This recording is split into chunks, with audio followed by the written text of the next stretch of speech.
तो जी गाड़ी करती है यहाँ पार्क, बहुत बढ़िया सी मार्केट है एक यहाँ पे। What? You're from India? Yes, India, yes. From there you came by car? Yeah. How come? From Nepal to China, China to Laos. Okay, and from here? Here we are going to Cambodia, Thailand, Malaysia, Singapore till Australia. Okay. You are also from India? Yes, sir. Which part? Hyderabad. Hyderabad. So you are working here or No, as a I came tourist? for a tourist. Okay, okay. Going for 3-4 countries here. Oh, okay. And going back. Yeah. 21 days. Okay enjoy. भाई अच्छा number देख के वो भी हैरान हो गए कि लाओस में हरियाणा की गाड़ी क्या कर रही है। तो मैंने बताया ऐसे ऐसे यूट्यूब, मतलब वो जानते नहीं थे मुझे, गाड़ी देख के रुके थे। तो सब्सक्राइबर नहीं है बट अब सब्सक्राइबर बन गए, तो वो कह रहे हैं हम फॉलो करेंगे। तो चलो भाई, यहाँ पे तो भाई पूरी नाइट मार्केट है, फ्रूट्स वगैरह मिल रहे हैं। Hello, how are you? हाँ शेक मिल रहा है ना। क्या लेने आया था मैं? Coconut. Do you have coconut shake? One coconut smoothie. Fruits तो सारी है भाई इनके पास। And one this mangoes. No no no, just yes eat. Do you have fresh mangoes? Okay, fresh वाला लेंगे भाई, ये तो गल गए हैं क्योंकि पड़े पड़े ना। ड्रैगन फ्रूट, तरबूज, सब कुछ है भाई इनके पास, तो मजेदार। देखना मार्केट भी भाई काफी बड़ी है, आपको मैं दिखा चुका हूँ कुछ पार्ट, तो कुछ पार्ट इस ब्लॉग में दिखाएंगे, कोशिश करेंगे। ये कोकोनट स्मूदी ना भाई बड़ी टेस्टी लगती है, मुझे मजा आ जाता है इसको पी के। और आम होपफुली इनके मीठे हो, खट्टे ना हो। सही है भाई, ये जो एशियन कंट्रीज है ना, यहाँ पे फ्रूट बहुत मिल जाते हैं, शेक, फ्रूट, जूसेस, तो दिक्कत नहीं होती इतनी। ये कौन सा फ्रूट है वो? एवोकाडो। ओ एवोकाडो है भाई, ये अपने मतलब का नहीं है, ये तो उनके चोचले है हेल्थ वालों के, मेरे को नहीं इतना खास लगता।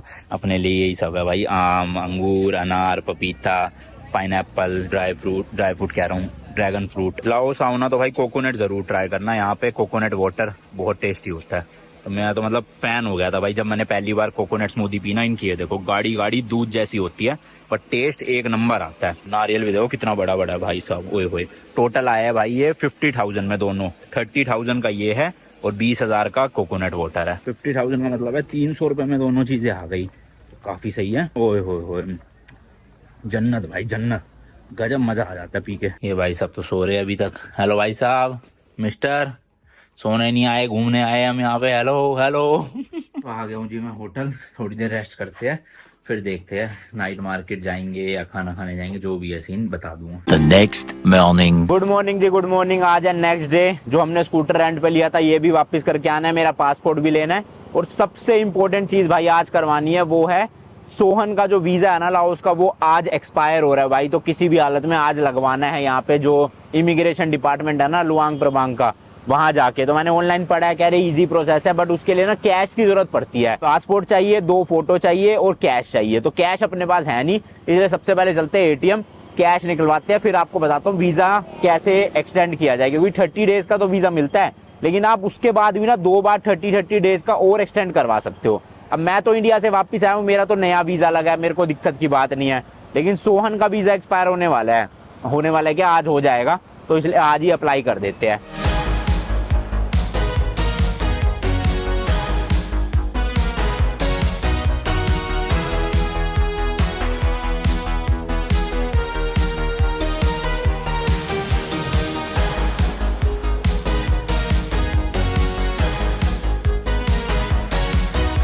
मिल गए भाई यहाँ पे एटीएम, होपफुली अपना कार्ड काम कर ले, क्योंकि लाओस में मैंने एक बार भी एटीएम से पैसे निकाले नहीं है। अनमोल जैसा लिखा आ गया भाई, इंग्लिश सेलेक्ट करते हैं, कैश विड्रॉल, सेविंग्स अकाउंट।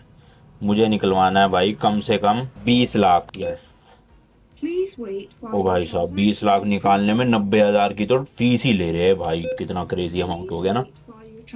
निकलेंगे नहीं निकलेंगे? ओ निकल रहे हैं भाई कैश। तो 20 लाख मोटा मोटा मेरे 8,000 रुपए के आसपास कटने चाहिए।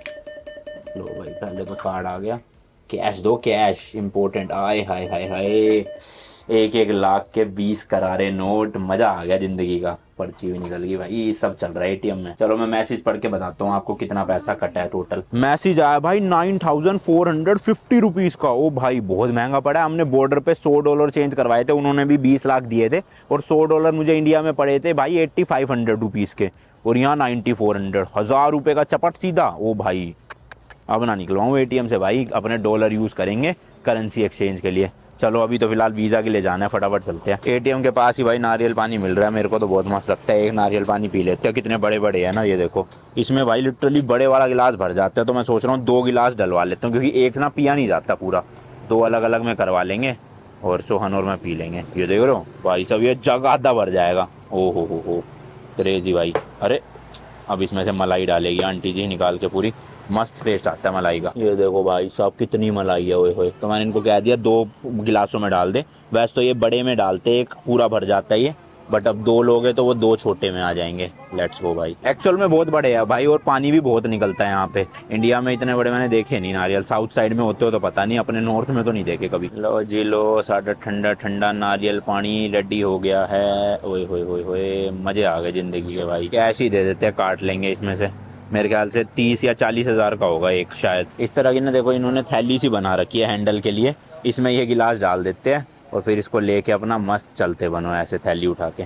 मस्त है यार ये ना, लटकाने वटकाने के लिए स्कूटर में या चलते चलते पीने के लिए कोई दिक्कत नहीं होती। लो भाई लो, पकड़ो। How much? ओके ओके, ठंडा होने देते हैं, अभी बर्फ़ डली है ना क्योंकि। और ये नीचे भाई, ओए होए मलाई, मस्त मीठा है भाई। भाई सिर्फ 24,000 का था, बहुत सही है। 24,000 में 2 गिलास, मतलब 12,000 का एक गिलास पड़ा। भाई अभी जस्ट याद आया कि इसका वीजा तो एक्सपायर हो ही रहा होगा। हमारी जो गाड़ी का D53 स्टिकर बना था ना लाओस बॉर्डर पे, एक तरह से जो परमिट था, वो भी तो भाई 1 महीने का ही था, वो भी एक्सपायर हो रहा है आज। तो मैंने अभी कस्टम ऑफिस की लोकेशन ढूंढी है यहाँ लुआंग प्रवांग में, वहाँ पे जा रहे हैं। पहले होटल गए थे वो स्टिकर लेने गाड़ी में से, अब वो स्टिकर उनके पास ले जाके दिखाते हैं क्या कहते हैं वो, बढ़ेगा नहीं बढ़ेगा। अगर नहीं बढ़ा तो भाई बहुत समस्या हो जाएगी, भागना पड़ सकता है फटाफट से लाओस से।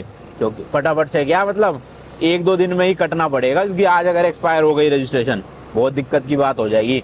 बट उस स्टिकर में ना लिखा हुआ है कि आप एक्सटेंड कर सकते हो इसे कस्टम ऑफिस से। लेट्स सी, वहीं जाके पता चलेगा। और उसके बाद जाएंगे वीज़ा के लिए, क्योंकि वीज़ा वाला ऑफिस का लंच ब्रेक चल रहा है, 2 बजे उनका लंच ब्रेक खत्म होगा, तब तक कस्टम वाला निपटा लेते चल के। तो भाई ये देखो मिल गया, रोड पे ही है कस्टम डिपार्टमेंट लुआंग प्रवांग, खुला हुआ है, शायद से इनका लंच ब्रेक ना चल रहा हो। फीस तो यहाँ भी लगेगी, वहाँ पे 30 दिन के हमने पता नहीं, याद नहीं है मुझे कितने दिए थे। तो मैं सोच रहा हूँ ना वीज़ा भी इसका 30 दिन का ही एक्सटेंड करवा लूँ। बस 30 तो ज़्यादा हो जाएगा, 20 दिन का करवा लेते हैं, और कस्टम में भी 20 दिन की करवा लेते हैं। मेरे पास तो है ही 25 दिन का भी एक्स्ट्रा, तो सीन सेट। भाई ये कह रहे हैं कार को लाना पड़ेगा, हो जाएगा 1 महीने के लिए, कोई दिक्कत नहीं है। तो फटाफट जाते हैं, पास ही है होटल, सब कुछ यहाँ पे। छोटा सा शहर है भाई, मतलब 1-1, 1.5 किलोमीटर के गैप में ही सब चीज़ें हैं, चाहे वो इमिग्रेशन ऑफिस हो, चाहे वो कस्टम डिपार्टमेंट हो, चाहे नाइट मार्केट हो, कुछ भी हो, आसपास ही। तो अपना स्कूटर लो या पैदल भी आप घूम सकते हो। हमारे पास गाड़ी है, हम तो फिर भी नहीं निकाल रहे, देखो होटल में ही खड़ी कर रखी है, पर अब लाना पड़ेगा, मजबूरी है। चलो आ जाओ। चलो जी चलो, गाड़ी पिक कर ली है, पहुंचने वाले हैं कस्टम ऑफिस।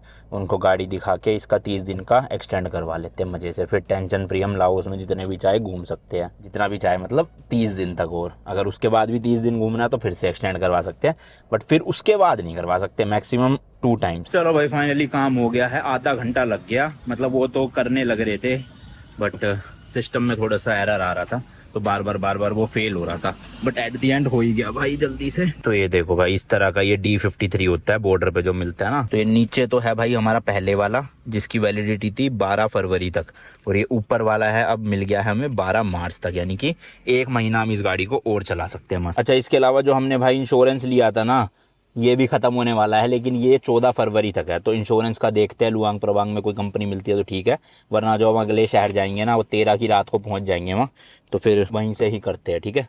तो इंश्योरेंस भी लेना ज़रूरी है। तो वीज़ा भी हो गया, अपना कस्टम भी हो गया, और इंश्योरेंस भी हो ही जाएगा। अब हम 1 महीने तक मज़े से घूम सकते हैं।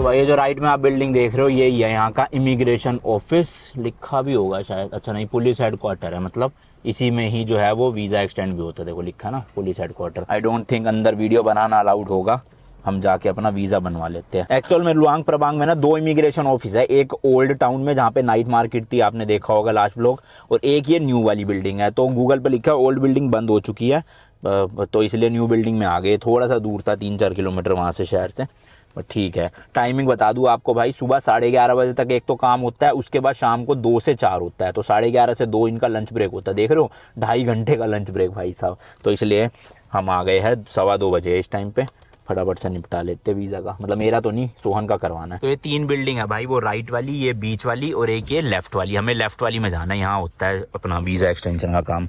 चलो जी। सच हाँ, जो कस्टम का था ना भाई, वहाँ पे हमारा D53 बनने में 1,50,000 किप लिया है, मोटा मोटा आप लगा लो 600-700 रुपए के आसपास इंडिया के। चलो जी चलो, फाइनली वीज़ा के लिए अप्लाई कर दिया, पासपोर्ट उन्होंने रख लिया है और कल 3 बजे देंगे, यानी कि कल के दिन भी अब हमें एक्सटेंड करनी पड़ेगी। मुझे लगा था आज ही पासपोर्ट मिल जाएगा तो हो जाएगा काम, कोई नहीं। अब भाई होता रहता है ऐसे, छोटे बड़े बड़े देशों में छोटी छोटी बातें होती रहती है ना।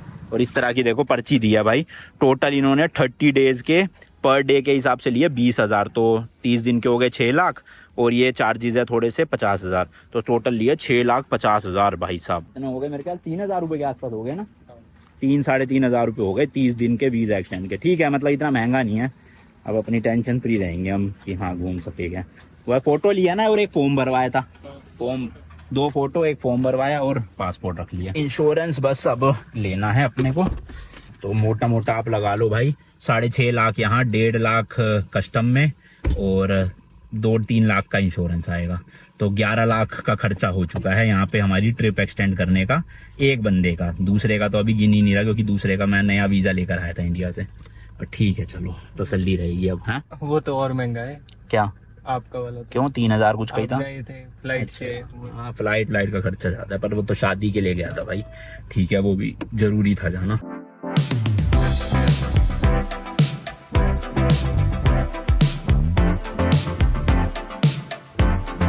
तो भाई जिनसे स्कूटर लिया था ना, इन्हीं को उठा के ले जा रहे हैं होटल तक गाड़ी में ही, क्योंकि अगर हम आते भाई स्कूटर देने फिर पैदल कैसे जाते। तो मैंने कहा आप आओ वहीं पे, पासपोर्ट ले लिया चलो। हाँ तो ये वहीं से ही अपना स्कूटर लेके चले जाएंगे और हम अपना गाड़ी वहीं पे रहेगी, कोई दिक्कत की बात नहीं। तो हमें आना नहीं पड़ेगा ना पैदल यहाँ से वहां तक। 3 बजे देना था वैसे तो स्कूटर, थोड़ा सा लेट हो गए भाई ये सब प्रोसेस के चक्कर में, बट इन्होंने पैसे मांगे नहीं एक्स्ट्रा आधे घंटे के, तो अच्छे बंदे हैं। एक बार ये स्कूटर की पूरी चेक करेंगे कि कोई दिक्कत तो नहीं है, फिर उसके बाद लेके डन है डील। पेमेंट हमने कल कर ही दी थी, आपने देखा होगा।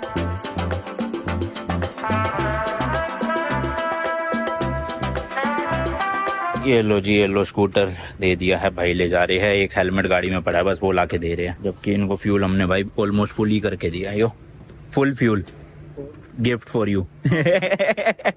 ओके चलो जी, चल के पेट पूजा कर ली जाए। सुबह से भटक रहे हैं वीज़ा और इन सब के चक्करों में, पेट पूजा करने का टाइम ही नहीं मिलता भाई। ओह बेल्ट नहीं लगाई, बेल्ट भी लगा ले।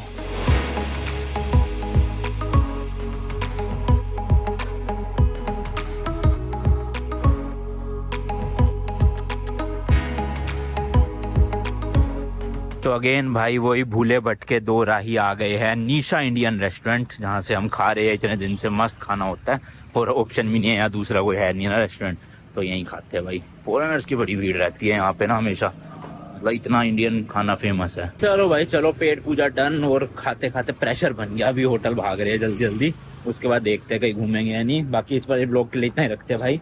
पसंद आई वीडियो तो लाइक कर देना, शेयर कर देना, चैनल पर नए हो तो सब्सक्राइब कर देना। मिलता हूँ नेक्स्ट वीडियो में, till then good bye, and as always तीखे रास्तों पे नहीं पड़ना फिर का। बाय।